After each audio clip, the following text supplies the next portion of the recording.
Oh, c'est une sacrée question. Hem, ah, c'est une bonne question.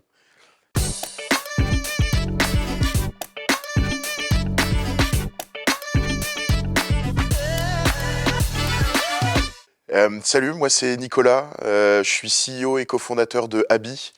Abi, c'est l'application, l'écosystème, pour permettre à n'importe quel entrepreneur indépendant de se lancer, de se structurer, de se faire accompagner dans son activité, évidemment pour un seul et unique objectif pour tous, se développer sainement, sereinement. Avec mes associés, on a toujours eu une fibre entrepreneuriale. On a créé nous-mêmes nos entreprises individuelles il y a plusieurs années maintenant. Et on sait ce que c'est que de se retrouver entrepreneur individuel. Et vraiment, notre volonté, ça a été de changer la vie de milliers de personnes le plus rapidement et le plus efficacement possible. En fait, après mon bac, j'ai un peu grandement loupé mes études et puis, au bout de 2 ans, il était temps de rebondir et donc je me suis lancé dans une école d'ingénieur privée et il y avait un besoin de financement ou en tout cas financer en partie, ma vie, mes études, et évidemment, j'avais vraiment peu envie d'aller travailler comme beaucoup le font et d'ailleurs c'est tout à fait respectable, dans un McDo ou en faisant des petits jobs à droite à gauche. Et comme depuis plusieurs années déjà, je faisais du développement web notamment, je me suis dit que c'était l'occasion pour moi de me lancer dans le domaine. Grâce à des proches, j'ai commencé à avoir quelques contacts, j'ai pu commencer à parler un petit peu de ce que je savais faire. Et au final, j'ai découvert très rapidement que ça se vendait super bien. Et c'est même comme ça que j'ai découvert mon propre goût pour la vente. Et donc, en fait, c'est en première année de mes études d'ingénieur, j'ai lancé directement mon activité de micro-entrepreneur dans le développement web pour pouvoir financer en partie mes études. Et là, j'ai vraiment pris goût à être indépendant, à construire des projets, travailler avec des clients sur des actions qui peuvent potentiellement avoir de l'envergure, un vrai impact, que ce soit local ou même beaucoup plus large. De là, j'ai insufflé ce goût du bien faire, du bon travail, de la réalisation à mes associés. Et donc, en fait, on est devenus entrepreneurs pratiquement en même temps, sur les mêmes bases, avec les mêmes volontés, d'aller toujours plus vite, d'aller toujours plus loin, et de pouvoir créer, en fait. Vraiment créer, c'est un truc qui nous passionne. Eh ben, mon plus beau succès, il n'est pas lié à une métrique ou quoi que ce soit. C'est mon plus gros succès, mon plus beau succès en tout cas pour moi, mais aussi ma plus grosse responsabilité. Aujourd'hui, j'ai 11 fiches de paye qui sortent tous les mois pour payer mes collaborateurs. Et en fait, c'est ça ma plus belle réussite, c'est de travailler avec des gens ambitieux, avec de la volonté, avec de l'énergie, et grâce à notre travail ensemble, eh ben, d'être payé pour tout ce qu'on fait. Et donc ça, vraiment, je trouve que c'est une belle réussite. Chaque collaborateur qui est recruté chez Abi, inévitablement, fait un entretien individuel avec moi à la fin du processus. Mon seul et unique objectif, c'est pas de parler avec eux de leurs expériences professionnelles, de revenir sur certains sujets du style. Pour ça, on a un CV. Moi, mon objectif, c'est de savoir ce que la personne en face de moi, elle a dans le ventre.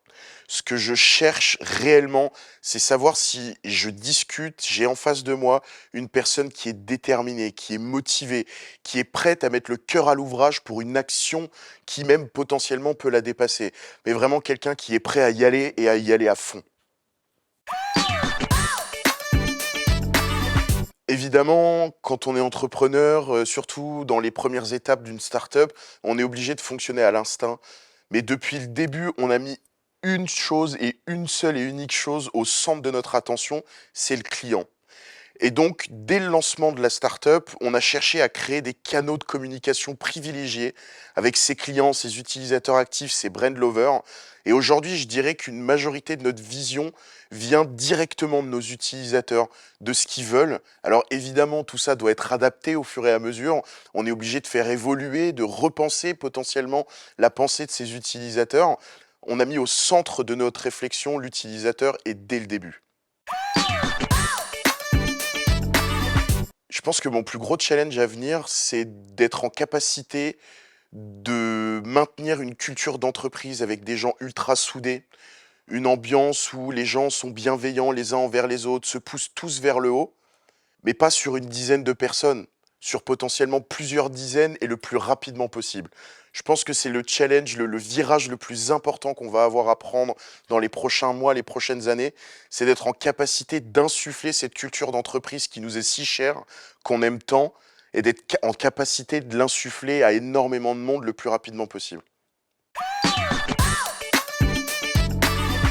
Je dirais que déjà, il y a une première erreur que j'ai comprise sur cette dernière année et demie d'activité, c'est que dans le recrutement d'une personne, s'il y a un doute, il n'y a pas de doute. D'autres entrepreneurs me l'ont appris, me l'ont expliqué, mais j'ai dû moi-même pouvoir l'expérimenter dans ma propre expérience pour vraiment me rendre compte que dans un recrutement, s'il y a un doute, il n'y a pas de doute. Une deuxième erreur que j'ai potentiellement faite, c'est que j'ai été un peu biberonné à la culture startup américaine. Et donc, j'ai toujours un peu conçu mes projets, ma vision autour de cet apprentissage, de cette culture que j'ai eue. D'ailleurs, j'ai même trouvé mes premiers investisseurs aux États-Unis dans l'écosystème dans lequel j'ai travaillé. Et en fait, ce que j'ai appris, c'est que ce qui marche outre-Atlantique, même au niveau culture, ne peut pas s'appliquer littéralement de la même manière en France ou même dans d'autres pays. Chaque pays est différent, chaque culture est différente, et donc il faut systématiquement pouvoir s'adapter, que ce soit pour le client, que ce soit pour les partenaires, que ce soit pour les investisseurs, toutes les personnes qui sont vraiment acteurs autour de nous d'un projet sont à prendre en compte. En fait, chez Tomcat Factory, le premier élément qui m'a vraiment fait changer, c'est les questions. Ça peut paraître bête, mais évidemment, dès le début, avant le kick-off, avant le lancement de l'accompagnement, on se pose beaucoup de questions et surtout, on pose aux fondateurs beaucoup de questions pour comprendre le business, comprendre là où ils en sont sur certains éléments, selon les axes de l'entreprise, les ambitions, la vision. Ces questions qui m'ont été posées m'ont permis de remettre en question justement, de réadapter ma vision, ma manière de concevoir mon business. Et en fait, je pense que c'est peut-être le truc le plus important aujourd'hui que j'ai perçu de Tomcat Factory, c'est cette remise en question liée à nos ambitions, notre vision, qui nous a permis de nous ajuster continuellement, d'aller toujours plus vite, d'aller toujours plus loin et d'être toujours plus fort. Je pense que le meilleur conseil que j'ai reçu, et on le voit quand même assez régulièrement passer, c'est de ne jamais écouter ou d'écouter à demi-mot les gens qui n'ont jamais été entrepreneurs réellement, ou tout du moins qui n'ont pas gravité autour de l'entrepreneuriat.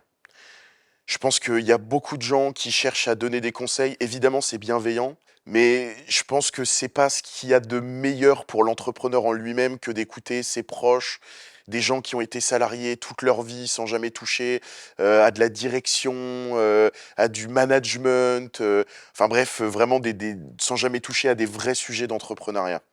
Je pense vraiment que c'est le conseil que je pourrais donner à beaucoup de gens.